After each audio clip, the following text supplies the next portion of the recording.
Георги Сава Раковски. Училището е наречено така по името на ето този човек, който е живял преди много време и можем да кажем, че е един от героите на България. И така, искам да ви попитам. Сигурно сте чули вече коя съм аз. Майка на себе. Ние с вас трябва да бъдем заедно през следващите 4 години, през които години ще научим много неща, а вие ще пораснете много и надявам се да научите повече и от мен, защото децата трябва да знаят повече от учителите. И така, добре ли прекарахте лятото? Да! Ходихте ли при баба, дядо? Да! На планина? Да! А на море? Да! Значи вече сте добре отпочинали и сте готови с учебни занимания. А знаете ли на мен какво ми се случи днес, деца? Когато дойдох в стаята и отворих прозорците, за да бъде приятно, когато влезете тук, при мен пахна ето това нещо. Какво е това, знаете ли? Хвърчилко. Хвърчилко, деца, знаете ли какво ми каза? Не знае. Той ми каза, че днес, когато се носил във въздуха, видял как неговите приятели отиват в училище. И когато аз отворих прозореца, той ме помоли да остане в нашата класна стая. Ще го приемем за първокласник. Обаче, забелязвате ли, че нещо се е случило с него, докато е летял? Усеща ли се някой? Кажи! Нямам причин да държим. Какво липсва, деца? Той не може да лети вече. Какво се е случило? Какво е паднало? Какво е паднало, деца? Какво е надвърчила? Имат голяма опашка, за да махат из облаците и да летят на високо. Аз обаче го успокоих и му казах, че с моите първокласници ще направим опашката и той ще остане при нас красив през цялата година. И така, неговите парченца от опашката обаче, вижте къде са се разпиляли. Видяхте ли? Много са. А виждате ли, че върху всяко парченце има какво? Парченко ми каза, че много лесно ще му направим опашчицата, защото всяко дете в първи клас си познава буквичката. А пък каза, че ако не си познава някой дете за буквичката, ние ще помагаме. Готови ли сте да му направим опашчицата? Така, сега ще го сложим тук. А вие през това време разгледайте парченцата. Да, защото сама се опитвам да го залепя, за това падна, което означава, че човек не винаги може да прави всичко сам. Така, разгледахте ли парченцата или парчилко? Да! Така. И така. Сега се сложиш при мен. И как се казвате? Ти си Габриелка, а ти? Грени. Грени, гледайте. Само, че и там има парченца с буквички. Гледайте, момиченца, и си търсете буквички. Коя е тази? Добре, вземаме буквичката на. Това беше ти първисител всички. Това е Кременка. Вземаме буквичката, а ти беше... Хайде да Габриелка буквичката и първите две парченца от опашката са готови. Заповядайте чудесно справите момичета, само че трябваше да ви дам и по една малка наградка. Така, хайде другите два да дадем. Така, отбирате ли деца ваша буквичка? Ти кой си? Това е Кристиян? Йоанка. Айде деца търсете. Кристиян намери ли? Чуде, че го любите. Слагаме тук. На вас не е Ти ще ставате. Благодаря, Йоанче, който дай ми чужиката.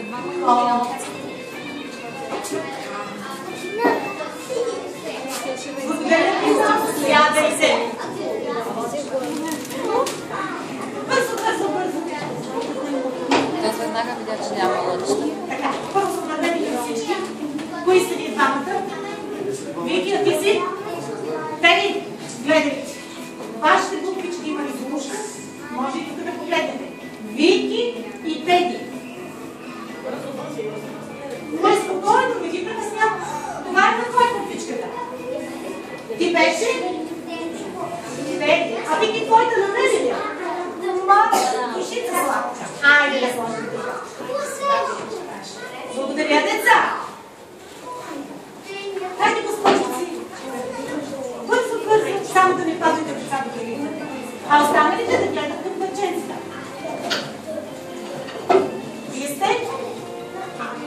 Теди и Даниелка.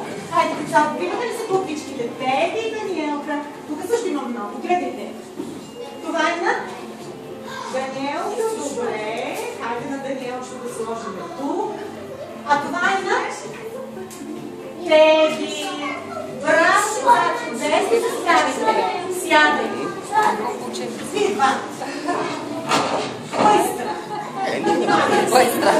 Кой е страх внимателно? Тъй кто? А тъй?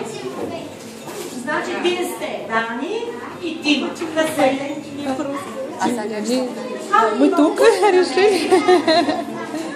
Така, ето на Дима. Чтобы добре български изучим. Да. Чудесно, момчета, браво, Защото големи. Но кто говорит хубаво, кто не очень хубаво. И мы тук, приятели вместе. Вие сте Славенка и Даря, търсете. Браво, Даря, самичка си позволи, чудесно, Славенче. Сега ще го сложим. А ти си Даниелчка. Малко дизайн да правиме. Благодаря ви. Хайде, това му припилете. Представете се за всички. А ти си? О, ще търсите две еднакви букви. Самуил и Сашко, ама ти си Александър. Хайде, Александър, търси твоите. Аз като погледна, вие сте готови. Чудесно, момчета. Чудесно, Самуил, благодаря ви. Благодаря, деца. Сядайте. Хайде, госпожици.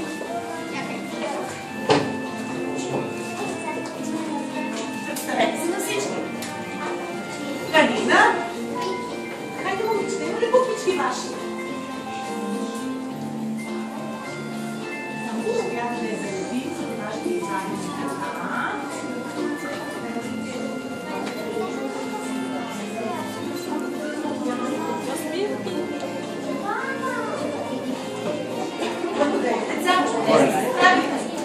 Само част от нас да давам награди, така че тези, които не са получили, ще ги получат награди. Хайде!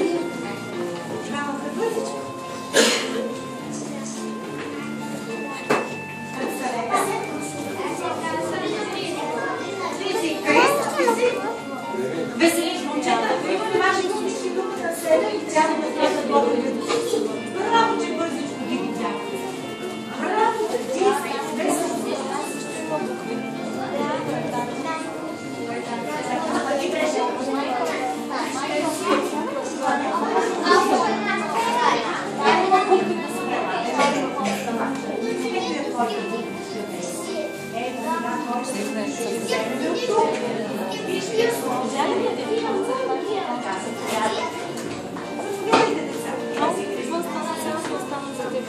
Ти ще остават само две покривени. Дали растете от устата и две. И двамата.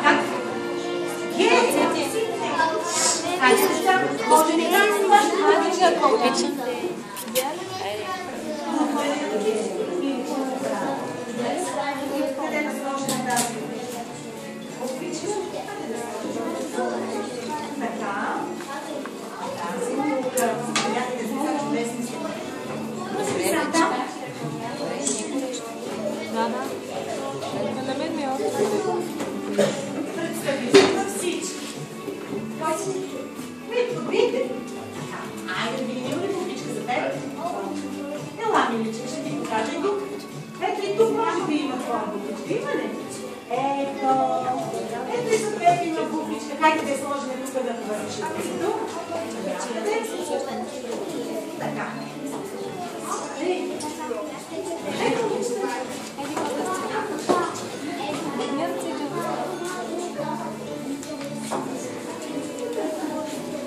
И аз се представям на всички. Ти си? Валентина, ти си? Мартинка и Валентина, я да видим има ли буквички за вас? Верите хубаво? Чудесно, браво за Валентина, браво.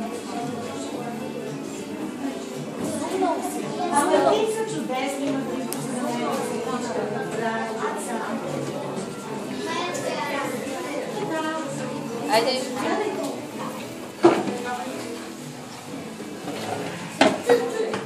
Само да не падате деца, гледайте си ключето. Заповядай, приятелю. Заповядай, представете се. Калуян са, ти си. Хайде, децата, да си миле за Калуян. Ние обичаме, трябва да рисуваме. Деце? Тази който да е. Ето, сега я можеш. Слагай на Калуян.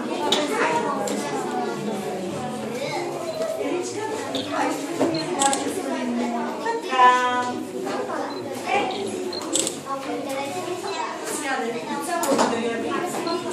И така, получи се нещо, когато вие се заминете, ние с хвърчилко ще го оправим прическата на опашката и ще го оставя на онази стена, за да може сутрин, когато идваме, да му казваме добро утро, а той да учи с нас, защото искал да бъде първокласен. И така, деца, много добре се справите с опашчицата и разбрах, че вие знаете буквички. Получи се нашето хвърчило. Благодарение на парченцето с буквички, аз се запознах с всеки един от вас.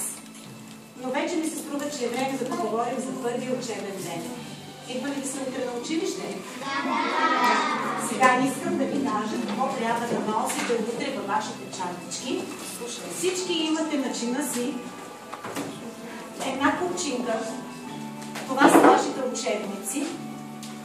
Така. Тук имате втора купчинка, върху която съм поставила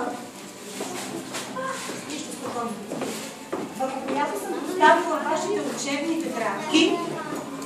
Тези три неща са помагалата, които ще работим допълнително, да се каже, че много ни бива в ученето.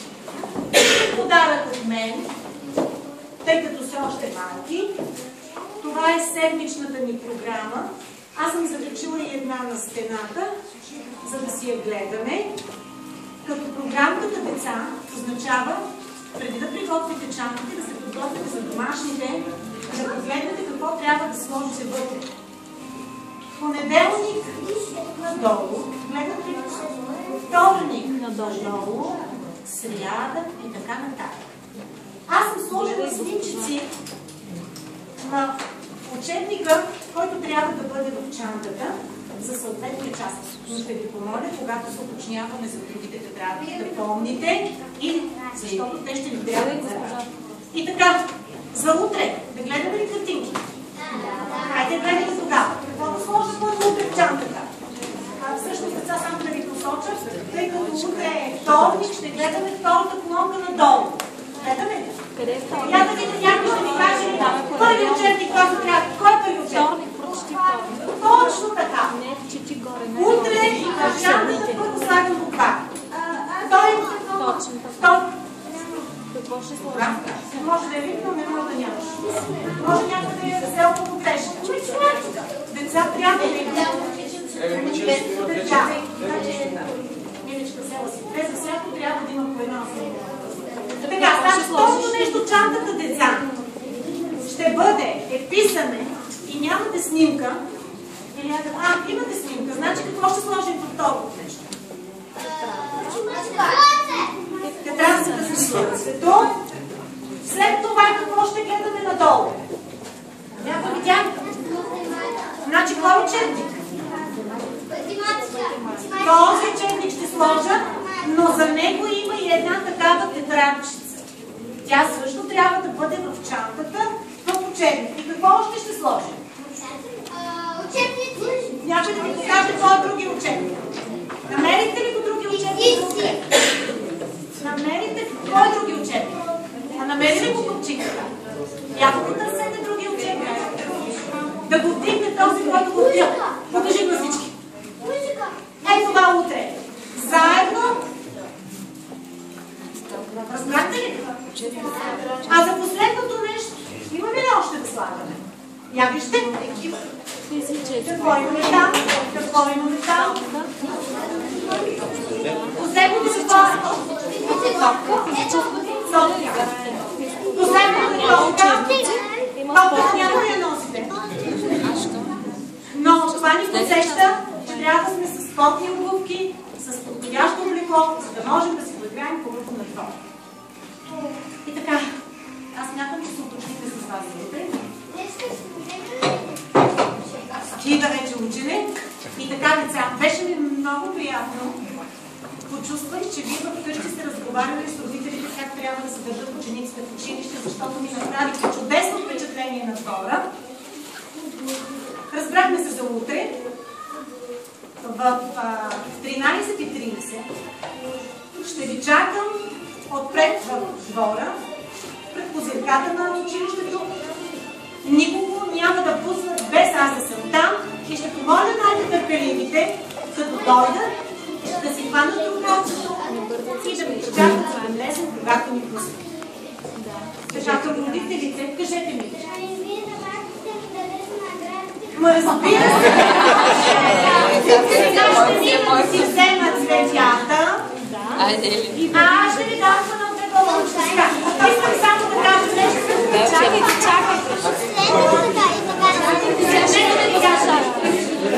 Всички са си дава сложа днес. Много голяма награда, това, което ще ви дам. Сега ще варите на Елето да защото децата тръгнат да ги радуват, така, само ще говоря на родителите, преди да тръгнете, в чантата на децата трябва да има и тетрадки с тесни и широки ръце за домашна работа. За работа с това. Сложете ги и не знам как ще тръгне вътре, нека да се така да видя. И освен това, имам подозрение на някои от децата, тъй като летях с тетрадките между редиците, може да съм сложила две такива тетрадки. Значи, ако някой открие конкретно си две неща еднакви, моля ви, вземете ги и ги пренесете утре, защото няма възможност да нещо се сгуби. Аз да не, това ми е следната. Ако вкъщи откриете две неща, значи едно, ако на някой му липсва нещо, ако на някой му липсва нещо, ще ни се обадите утре. Няма проблем, защото аз съм дигнала децата за 25 класа в момента и съм дала 25 неща. Точно.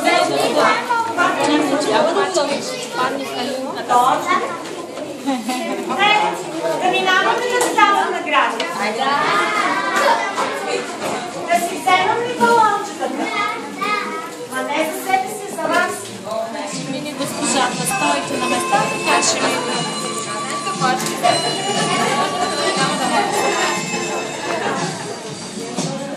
Благодаря, деца. Благодаря. На вас ви дам.